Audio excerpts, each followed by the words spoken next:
ভারত থেকে বক্তব্য দেওয়ার মাধ্যমে বিচার কাজে বাধাগ্রস্ত করা এবং হুমকির অভিযোগে ক্ষমতাচ্যুত সাবেক প্রধানমন্ত্রী শেখ হাসিনার বিরুদ্ধে আদালত অবমাননার অভিযোগ এনেছে আন্তর্জাতিক অপরাধ ট্রাইব্যুনালের তদন্ত দল। বিচার কাজে বাধা দেওয়ার অভিযোগ কেন আনা হবে না তার ব্যাখ্যা দিতে শেখ হাসিনাকে নির্দেশ দিয়েছে আদালত। শেখ হাসিনার বিরুদ্ধে আদালত অবমাননার বিষয়ে ব্যাখ্যা দিতে তাকে হাজির হওয়ার জন্য দুটি জাতীয় পত্রিকায় বিজ্ঞপ্তি প্রকাশের নির্দেশ দিয়েছেন আন্তর্জাতিক অপরাধ ট্রাইব্যুনাল।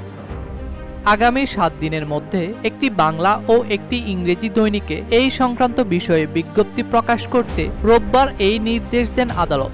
তদন্তকারীরা জানিয়েছে 227টি মামলা হয়েছে, 227 জনকে হত্যার লাইসেন্স পেয়েছে।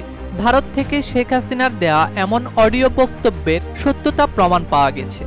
এর আগে শেখ হাসিনার অডিও রেকর্ড পাওয়ার কথা জানিয়েছিলেন প্রসিকিউশন টিম। পরে আদালত আলামতের ফরেনসিক তদন্ত করার আদেশ দিয়েছিলেন। ডেস্ক রিপোর্ট, দৈনিক দেশকাল।